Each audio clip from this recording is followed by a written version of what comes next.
Live from Washington, D.C., this is Balance of Power with Joe Mathieu and Kailey Leinz. President Trump says negotiations with Iran are going nicely, but we're still striking them. Welcome to the Tuesday edition of Balance of Power, as the Pentagon says it carried out self-defense strikes in southern Iran, even as the markets bet today on peace. I'm Joe Mathieu alongside Kailey Leinz, coming off the long weekend with her eyes on Wall Street here. Kailey, the Pope talking about artificial intelligence, the president talking about war and peace. It's just another day in Washington. Just another day in paradise for sure, Joe. Of course, over the weekend, it seemed like we could be getting closer to some kind of negotiated agreement. At least that's originally the signal President Trump was sending before he then said he doesn't want negotiators to rush. And his Secretary of State, Marco Rubio, contends it's either going to be a great deal or there will be no deal at all. And in the interim, as you say, whether in self-defense or not, the U.S. military was engaged in strikes in southern Iran, strikes that Iran says are a violation of the ceasefire that the U.S. says is still intact. A ceasefire that was about to be extended. If you read the posts on Truth Social from over the weekend, a 60-day extension is what we had been hearing about here, Kailey. But there are a lot of questions as the president now prepares to hold a cabinet meeting up at Camp David tomorrow to review military options. It's hard to tell if we are closer or further away from peace. We'll get an update from Tyler Kendall, who's going to join us live from the White House, and insights today as well from Heather Conley at the American Enterprise Institute. I feel like we've been asking a lot of the same questions about the trajectory of this war. Yeah, in many ways it feels like Groundhog Day, but we also have a lot of unanswered questions as to what exactly the U.S. military has spent and is still spending, not just in terms of monetary figures, but of course actual munitions. And we have a very important conversation coming up this hour with Tim Cahill of Lockheed Martin. He heads up their missiles and fire control section of their business, and it is missiles.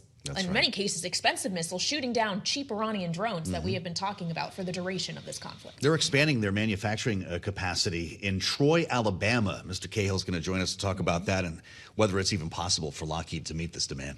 Yep, so looking forward to that conversation. We also have to talk about the fact that it's runoff day in Texas. Really important Republican Senate primary runoff happening between John Cornyn and Ken Paxton. So we have a lot to get to this hour. We better get started. And we start, as always, with a check on the markets. Charlie Pellet's up in New York with that. Hey, Hi, thank you very much. And what's happening as I speak, we're looking at the lows of the day on the Dow Jones Industrial Average, United Health, Chevron, Cisco, all weighing on the Dow right now, down just about 150 points on the industrials, down by 0.3%. The S&P 500 index, so pushing higher, 75.11 where we stand. Could see another record today on the S&P, just about an even split on the S&P 500. It is showing a gain now of about 0.5%. The NASDAQ Composite Index up 250 now, higher by another 1%. Indeed, a record there. The NASDAQ 100 Index up 1.5%. And the Bloomberg Mag 7 Index just about flat on the day right now. All of this with the VIX right around 17. The 10-year 4.50%, the 2-year 4.06%, and the 30-year 5.02%.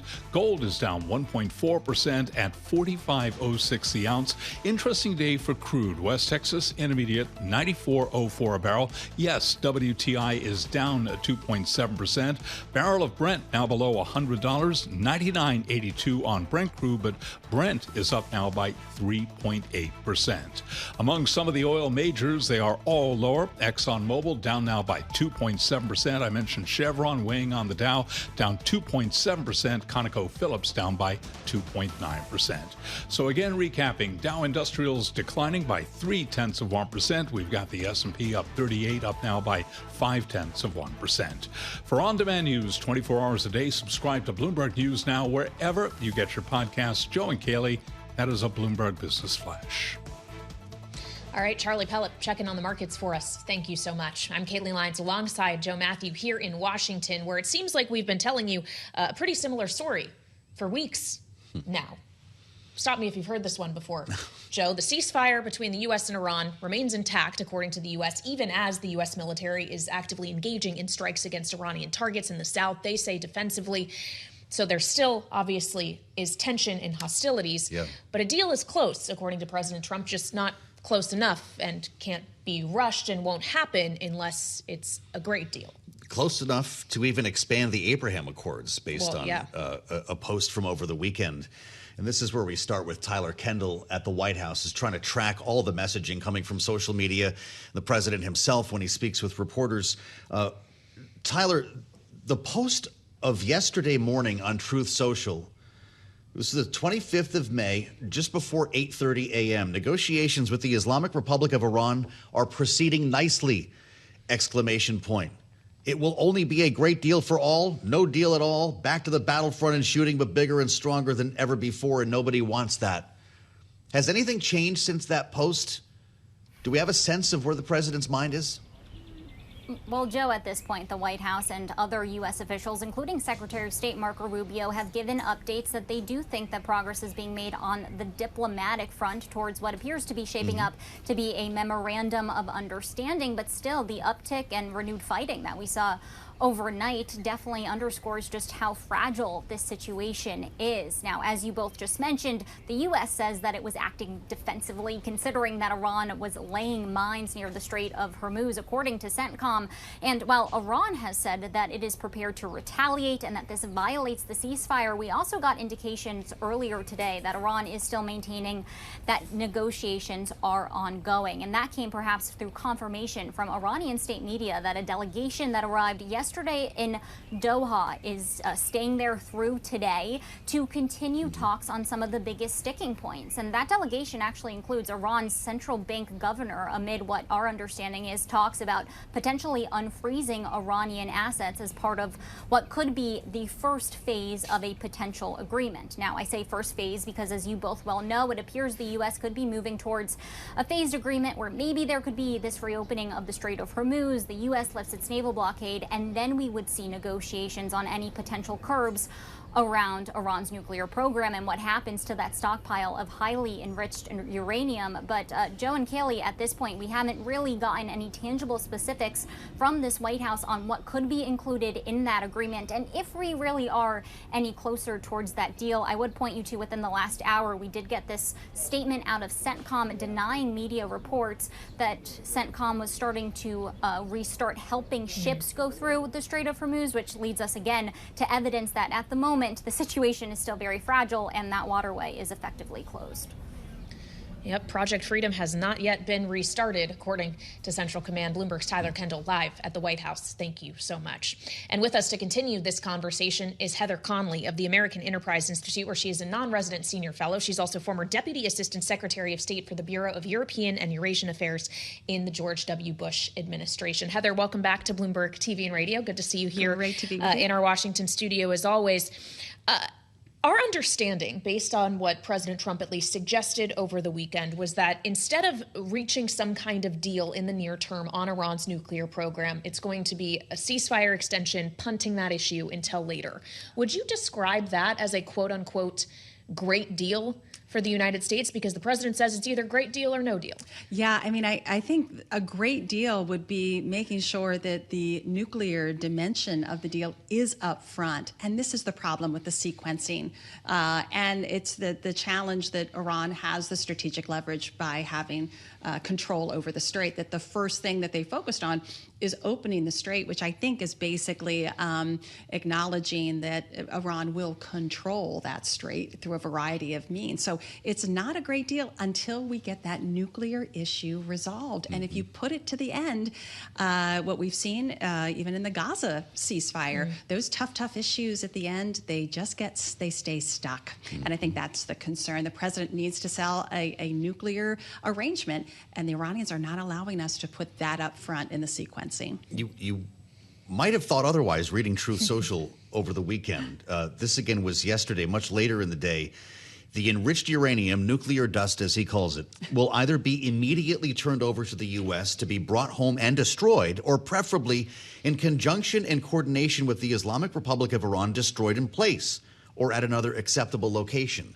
Is this essentially him proposing this, or was that something that was discussed? Yeah, I mean, again, it seems to me that we just keep sort of inching or leaning towards the Iranian solution. Yeah. The Iranian Revolutionary Guard have said that HEU, that highly enriched uranium, will not leave Iran. And of course, the president was insistent it would come here or maybe go to another country. We continue to bend. Okay, well, maybe we can find a way to destroy it within Iran. Again, to do that would have to be incredibly really intrusive into Iran.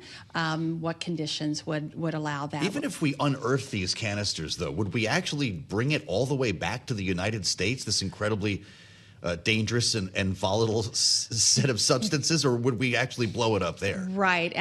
But to your point, we will find out what state it is in. And this is, we don't know. We know the tunnels have been closed and crushed. This has been an issue for discussion originally, like way back in the beginning. It was, to go to Russia. That was, said no. Then maybe to the U.S. But you're right. The transit of this highly enriched uranium has to be done extremely carefully, done under the most, transparent and austere conditions, of course. Well, so obviously the nuclear program is one thing, and these negotiations, at least that we understood to be between the U.S. and Iran, with mediators, of course, the ones facilitating that conversation. But President Trump is also arguing that this is going to go potentially much broader than that, as he seeks an expansion of the Abraham Accords. To quote him directly, he hopes that countries, including referring to Jordan, for example, simultaneously sign on to the Abraham Accords. Mandatory, he suggests that should be. And I just wonder how you think that actually fits into this puzzle here, Heather. So I think what the president's trying to do is reframe this as really a reorganization of the Middle East, that in part the June 12th, 12-day war last year, this ongoing conflict is reorganizing this, and to create a win out of it, which would be transformational, of having these countries recognize Israel. The challenge is we have to go back to Gaza again. The war, and really that has not resolved itself in helping a Palestinian Authority create itself. Those countries will not be able to go forward in any way, in my view, with the Abraham Accords, unless there is much greater progress in Gaza. You have today, the last 24 hours, the Israelis continuing to bomb Lebanon. Yeah. They've just tried an announcement to evacuate the Bekaa Valley. So we just have, this is the problem. You can't resolve that big transformation until you resolve the Palestinian question and until you get the Iran issue into some containable element within the region. As long as Benjamin Netanyahu is claiming to be pedal to the metal in Lebanon, can any of these other agreements take place? It seems absolutely impossible, and particularly because we have Israeli elections coming up in the fall. I think they're going to wait to see if there's some changes potentially there. And I think you saw in this flurry of diplomacy with the president speaking to all of these leaders as we headed into the holiday weekend, the Israelis are very concerned about being part of a deal that really fences them in, that they cannot take action which they believe is defensive, and it just continues to erode the hopeful stability that needs to come to this region desperately. Well, of course, Benjamin Netanyahu was not very satisfied with the original JCPOA agreement back in 2015. With the way things are tracking, Heather, do you think he's going to find more satisfaction with whatever the outcome is this time? Well, we don't know what this deal is, so but absolutely. I mean, again, if you start before this conflict, the Strait of Hormuz was open. Now this is a huge bargaining chip for the Iranians. We now have really pedaled back on ballistic missiles, on proxies. We're focusing on the nuclear issue, but as we've discussed, where is that HEU, that highly enriched uranium, going to go?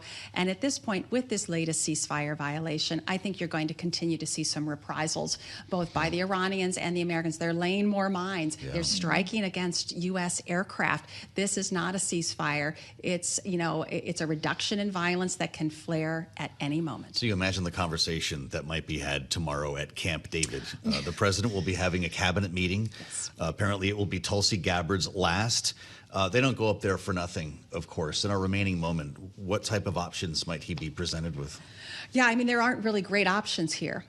He can continue to negotiate, and the Iranians are continuing to be very hardline, and we're pushing towards them. Or the president can decide to take a much bolder military option and open the strait. Take that leverage away from the Iranians.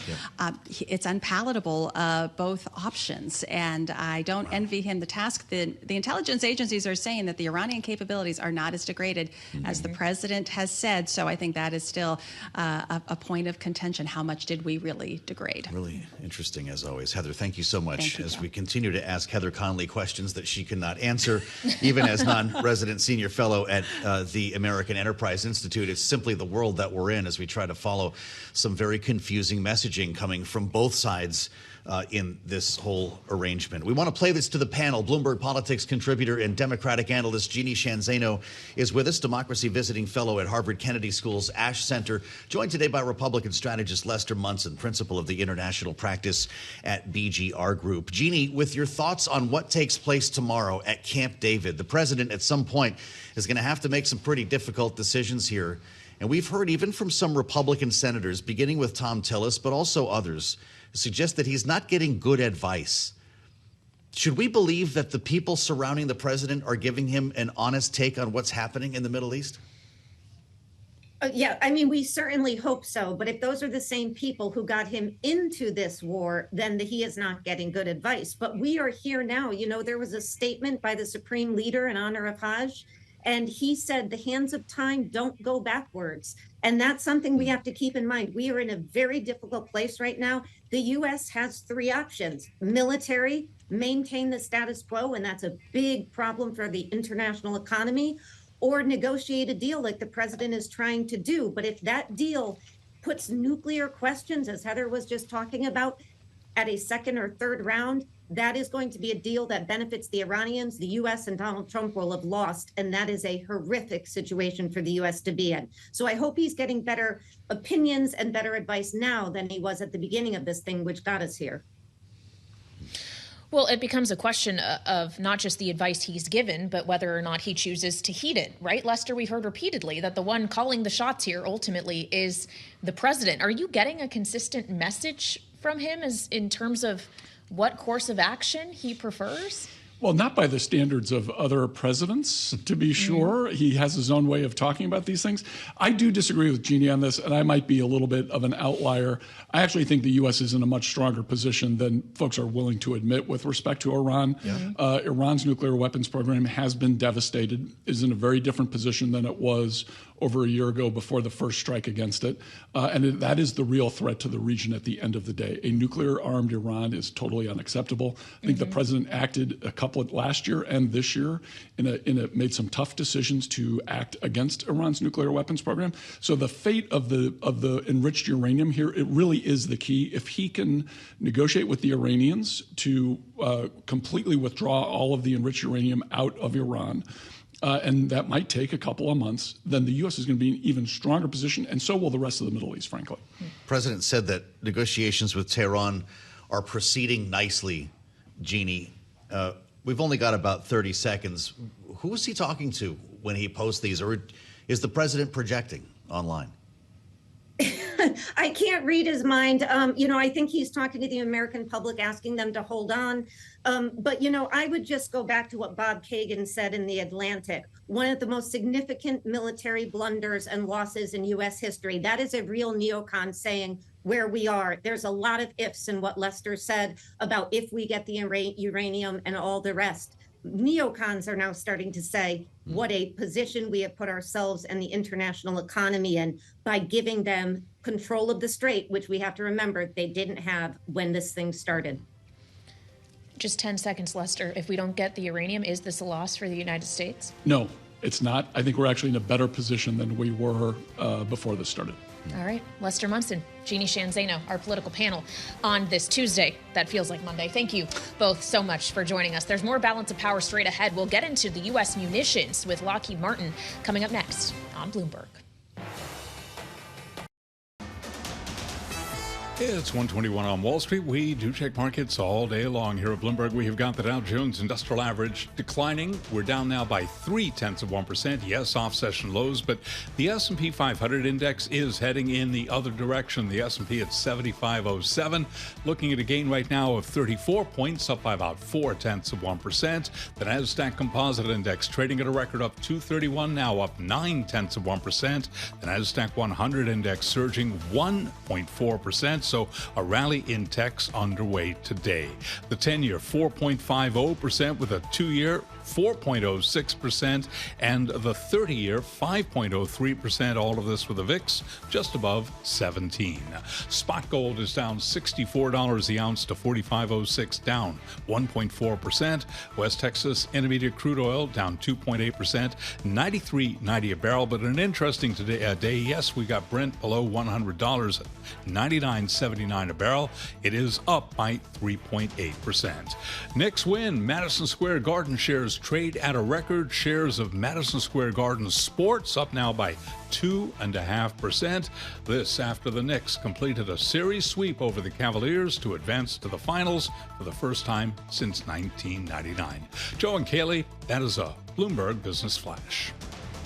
All right, Charlie, thank you so much. Live from New York, Charlie Pellet will have more on the markets coming up in about 20 minutes' time here on Balance of Power as we connect the dots between policy and Wall Street. And this next conversation is a pretty good example of that, as we've spoken so much about the DIB, the Defense Industrial Base, and the need for expanding capacity to try to meet the needs of the Pentagon, knowing that we have spent an enormous amount of money and hardware in obviously our war with Iran, but also in trying to support efforts in Ukraine, Kailey. It's been millions, billions of dollars worth of missiles, not just offensive missiles, but interceptors that all need to be replaced. The Pentagon is now undertaking its largest mass production munitions commitment in decades. And this obviously could mean huge business for companies like Lockheed Martin and its competitors who are facing an enormous amount of demand.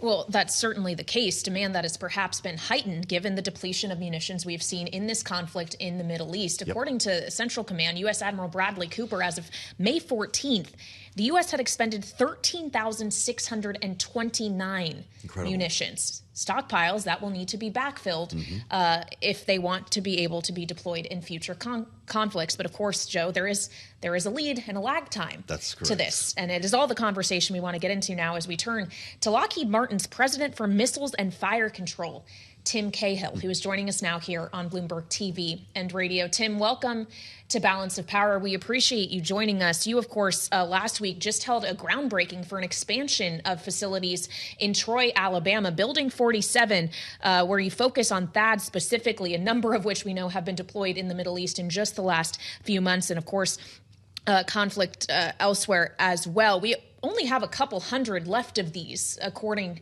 to reports. So how quickly can your new facility ramp up and get these back into the hands of the U.S. military? Yeah, well, first, good afternoon, Kailey and Joe. It's a pleasure to be here. Thank you.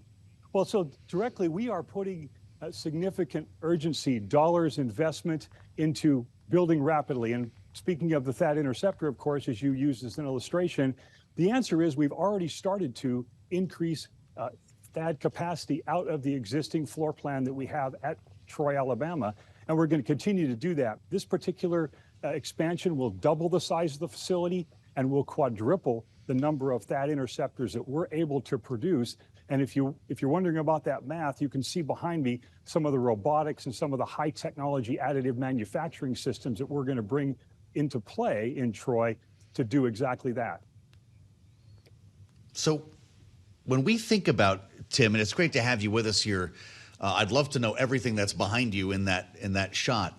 When we think about the incredible demand that's coming from the Pentagon right now, is it up to Lockheed basically to expand as quickly as you can to meet that demand? And is the Pentagon helping you do so?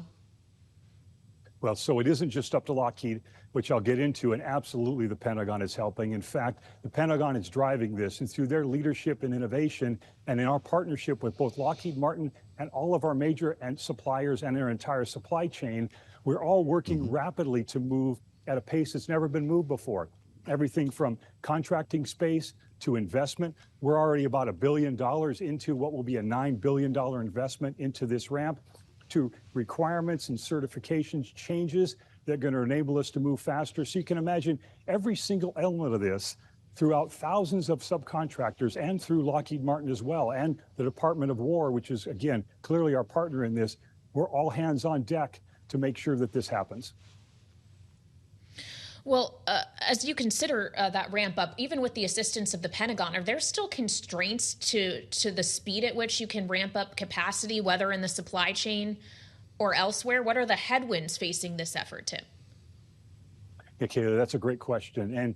And you can imagine if you have thousands of suppliers and tens of thousands of parts, and you need every single one of them, anything can become a bottleneck. But to first order, absolutely, we are addressing everything from material, things like titanium, which is critical to the build of solid rocket motors, all the way through advanced circuit boards. These are actually pretty intelligent machines that we are building. They're not just simple ballistic rockets. And so all those components have to come together. And fundamentally, what we are doing is, in partnership with the Department of War and all of our suppliers, is that we are methodically going through every single potential choke point, every single, if you will, iron bar, everywhere where there is a potential for something that could hold us up. And we are trying to crush each of those things one by one. And whether it's getting materials faster, getting buildings built faster, whether it's looking for alternative places that we can get material that we haven't had before, or whether it's in contractual space, requirement space. There's a lot of places that we can work with the Department of War and our suppliers to find things to do more efficiently. And particularly now, I think it's all about the sense of urgency. How can we do this faster? And when you look through that lens, you may come to a different set of answers than you did before. Interesting. You mentioned circuitry. Tim, is Lockheed in the business now of buying as many memory chips as it can get its hands on? Are you buying CPUs as well, knowing that there's so much demand from them coming from AI and so many other industries outside of defense? Yeah, Joe, we do that, in fact, and particularly in places where we think that there might be a shortage in the future, or whether something might go obsolete, we'll go do bulk buys. But effectively, what we do is we look at all of the components, again, in the missile system itself, and pick what things that we might need to buy ahead, what things we might need to add additional emphasis on or incentives on. Whatever the case may be, each one of those components gets evaluated, and we take whatever the appropriate action is. And in some cases, it is, in fact, buying parts ahead.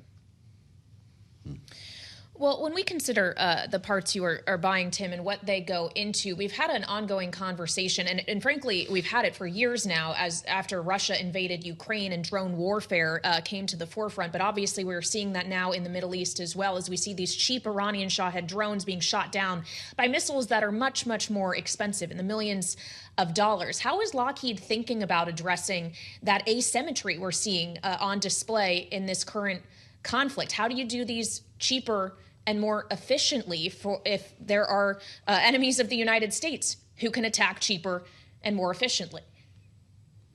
Okay, that's a great question. So we are looking at systems, everything from the very inexpensive, quick deploy, all the way through the highly capable systems such as THAAD and the PAC-3 MSE that we deploy, which are going to be key still in the future, because there's still those high-end, highly capable missile systems that are going to be deployed against our troops and potential population centers. But to the point of the less expensive systems, even as we speak, we have some counter-UAS drones, counter-UAS systems, for example, that we have deployed out in the desert, where we're using everything from small missiles all the way through lasers, through microwave emitters, all tied into something we call the Sanctum counter-UAS system. It's actually been out in the desert for the last few weeks, hitting targets and showing how it can rapidly knock down those Shahed-class drones with something that is more appropriate for it. And we believe that's more appropriate as well. We don't advocate that you use something like a THAAD or an MSE against these very cheap and quickly deployable threats that come out in vast numbers. We absolutely need some of these cheaper systems. We're out deploying them like a lot of people are. It's all about applying innovation in AI, applying innovation in additive manufacturing, bringing new technologies to bear, oftentimes in partnership with some of these new entrants. The innovation that we've seen coming out of Ukraine is quite remarkable, to the point where I understand a number of defense contractors, and maybe that includes Lockheed as well, have traveled there to work with the Ukrainians, who are basically building equipment in garages and in basements to help knock down Russian drones, to help swarm and deal with this new technology. Are you impressed by some of the innovations that we're seeing coming out of smaller countries with fewer resources? And can you adopt them at Lockheed? Well, we're absolutely impressed. These folks have done an incredible job in their country, and we can absolutely adopt that. And that's really what's critical. It's other countries that have been under stress, that have had to develop these systems quickly and adapt quickly as the adversaries are adapting. It's the small new entrants that are coming in, that are bringing in new technologies and new capabilities into the defense marketplace. It's a worldwide, global endeavor, if you will. And so I think all the free nations are collaborating together for bringing the best technology as fast as we can bring it, and learning from whoever we can learn from.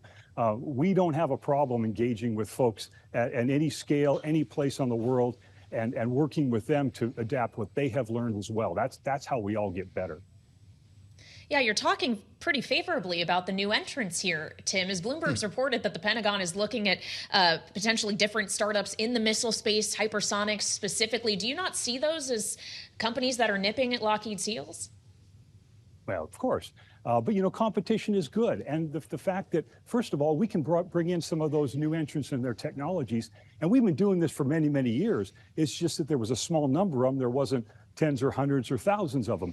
But we talk to them all the time. We have new technologies that you'll be seeing announced over coming months that we are actually incorporating into systems right now that come from new entrants. We discuss potential partnership opportunities with them all of the time. They are pushing us as well, and they are making us go faster as well. So they're making us better. We're making each other better. And so we're not afraid of competition. You know, we've been doing this for well over 100 years in Lockheed Martin, delivering exactly what the customers asked us to deliver.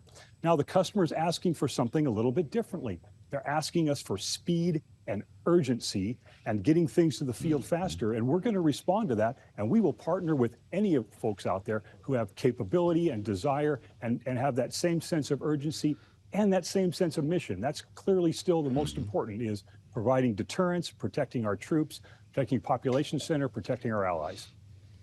Well, that's a great answer. Tim, I only have 30 seconds. I'm just deeply curious. Is the Pentagon the exclusive buyer of your goods, or those other governments deemed appropriate by the Pentagon? Like, could I buy a THAAD system for my backyard? No, I don't think you could buy a THAAD for your backyard, but the U.S. government would have to decide that, so I won't speak for them. But it's absolutely a global market. THAADs we sell to a number of countries. We sell them through the United States government with their approval. PAC-3 MSE is to dozens of countries, and in fact, across the board, we have operations at about 60 different countries across the world. So this is a global operation. Supplying our allies as well as the United States is critically important to us. I guess I won't need one for the backyard. Tim Cahill, Lockheed Martin, great to have you with us, sir. We appreciate your insights. I'm Joe Mathieu alongside Kailey Leinz on Bloomberg.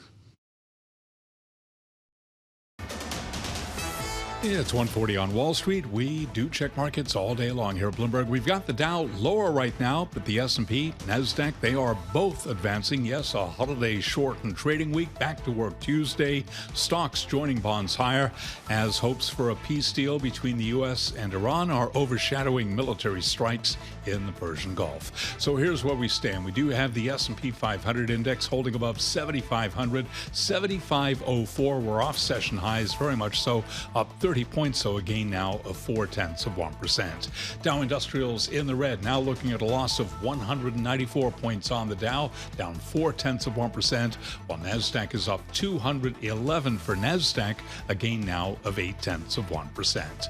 The Bloomberg Mag 7 index lower by 0.3%, the VIX holding just above 17, with the 10-year at 4.50%, the 2-year 4.06%, and the 30-year 5.03%. Gold now below $4,500 the ounce at $44.99 now. It is down 1.5%. Silver down 2.6%. Barrel of Brent crude, $99.64. It is up 3.6%. So Brent below $100. West Texas Intermediate crude now $93.87 a barrel. Barrel of WTI down by 2.8%. We're keeping an eye on shares of BP down 4.4%.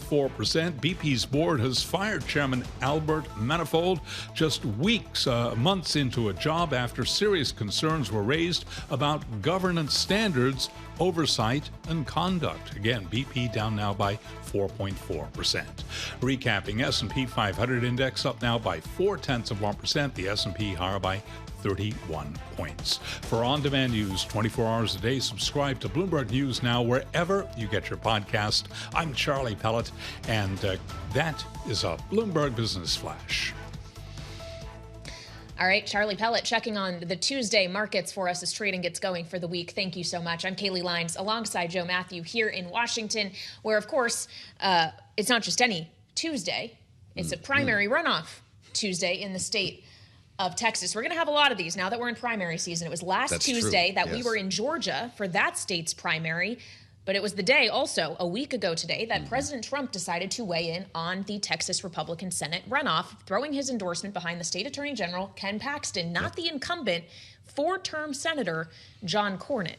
It's amazing. 24 years in the Senate, and it really could be up tonight. It is widely expected that John Cornyn is going to lose this runoff to the MAGA alternative, the man who President Trump saw as more loyal, but many Democrats see as easier to beat. And that's going to be the question here, is whether the candidate quality is enough to emerge from this runoff to not allow Democrats to flip the seat. We've got a couple of great voices lined up here. Julie Fine, of course, is our Texas bureau chief. She's going to weigh in from our Dallas bureau. And Dr. James Henson of the Texas Politics Project at the University of Texas at Austin will be with us as well. Julie Fine, let's start with you. Is this the swan song for Senator John Cornyn? I mean, certainly we're looking at a close race tonight, or it appears that way. I mean, Senator John Cornyn's certainly been battling back. As you know, Joe, he really wanted that endorsement from President Trump.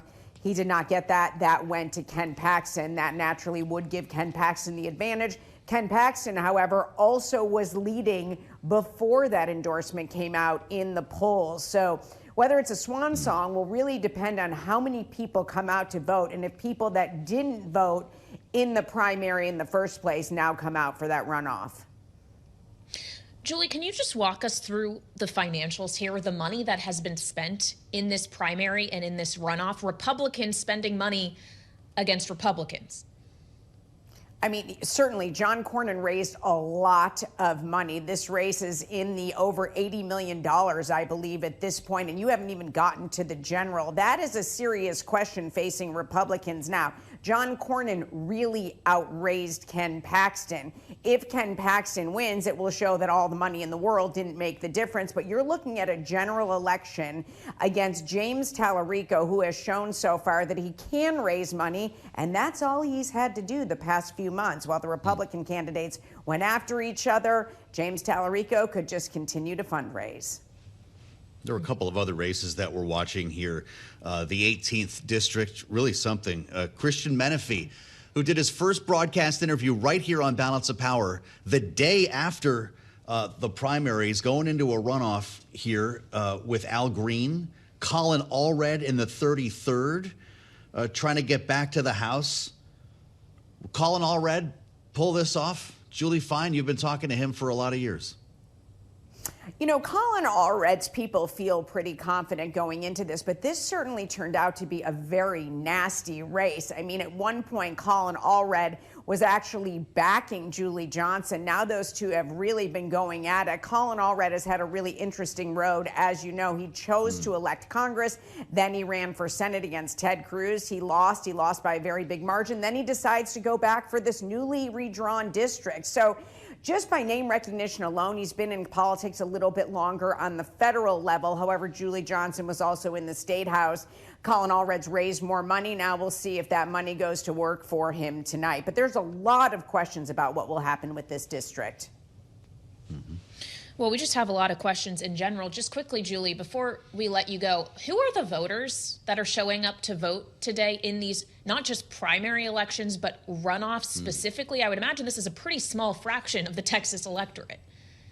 It's a pretty small fraction. One thing they all have going for them is an absolutely beautiful day here in Texas. It's not too hot and it is not raining. However, it's a small fraction that votes. Now, in terms of the primary, all the Democrats that voted in the Democratic primary, they cannot vote today. If the Republicans voted in the Republican primary, they can vote today. General voters can vote if they didn't vote in the Democratic primary. So really, one thing that John Cornyn may be banking on is people that did not vote originally in the primary getting more interested as the past few months went on. However, as you know, primary elections don't generally get a lot of voters, and now you're looking at a runoff.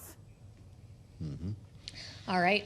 Bloomberg's Texas Bureau Chief Julie Fine joining us on this runoff day. Thank you so much. As Julie mentioned, of course, Texas now dealing with a new congressional map this cycle, which has led to some interesting primaries on the Democratic side. It seems, though, Joe, we won't get a new congressional map in South Carolina. According to NBC, the state Senate in South Carolina shot down that redistricting effort. It has now failed in the South Carolina state Senate. So perhaps we won't see Jim Clyburn, the incumbent Democrat in South Carolina's sole Democratic district, drawn out of that. Well, just keep your eyes on Truth Social, because I have a feeling the president might have something to say there. That's a really important development here as we track the races today in Texas, knowing that this redistricting effort is not done or isolated to this cycle.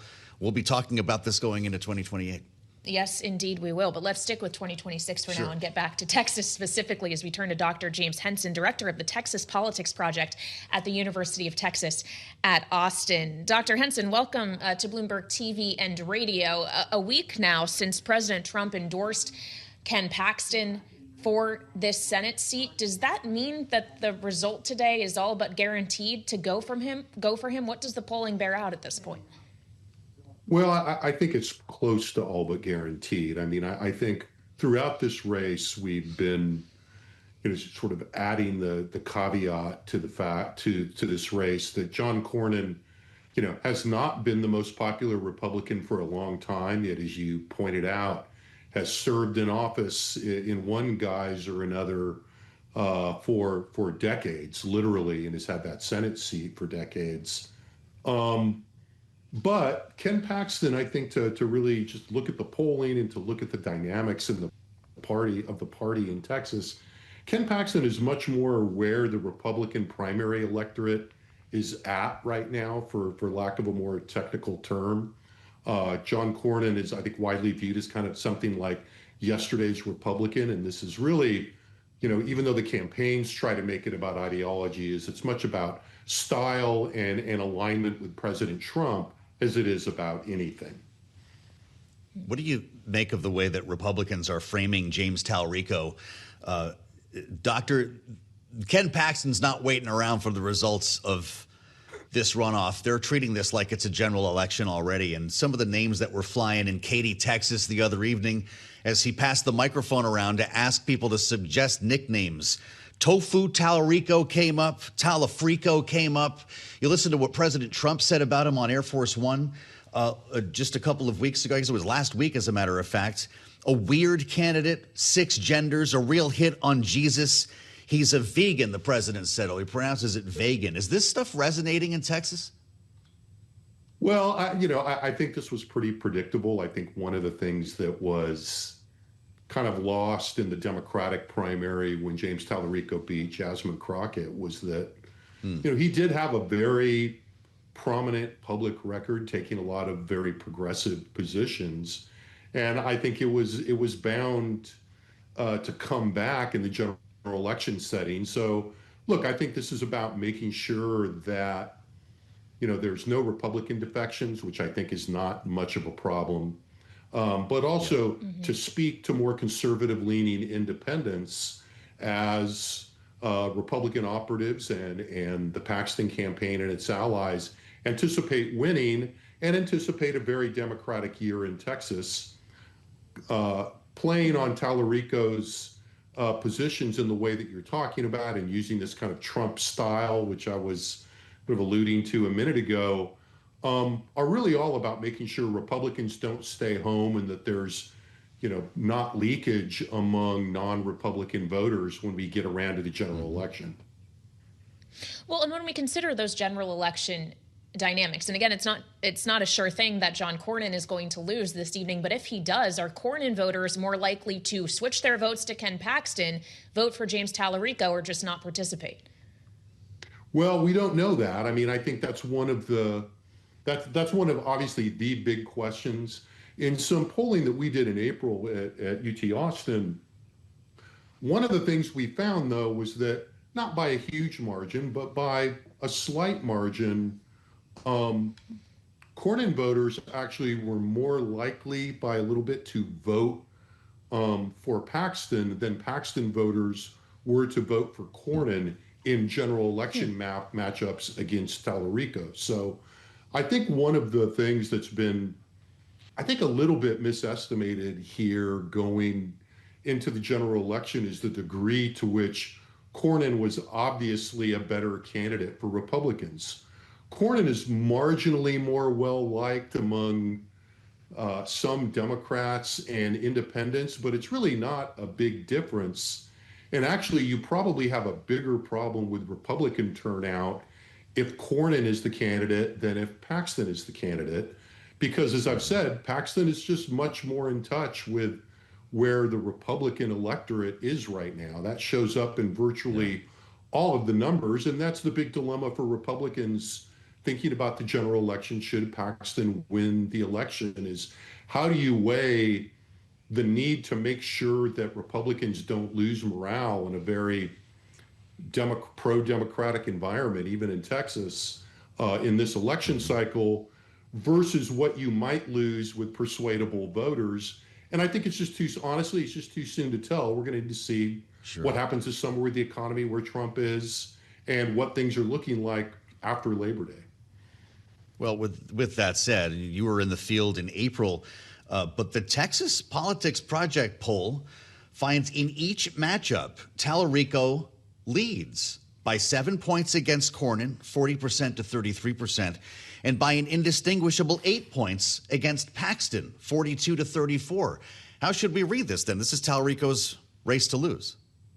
Yeah, I mean, I think I would not read it that way, honestly. I think what you have to do is look at look at those numbers, is notice that if you look at by party breakdown in both of those matchups, Tallarico versus Cornyn, Tallarico versus Paxton, Tallarico gets virtually all of the Democrats, 80%, which is all given the tension level in April.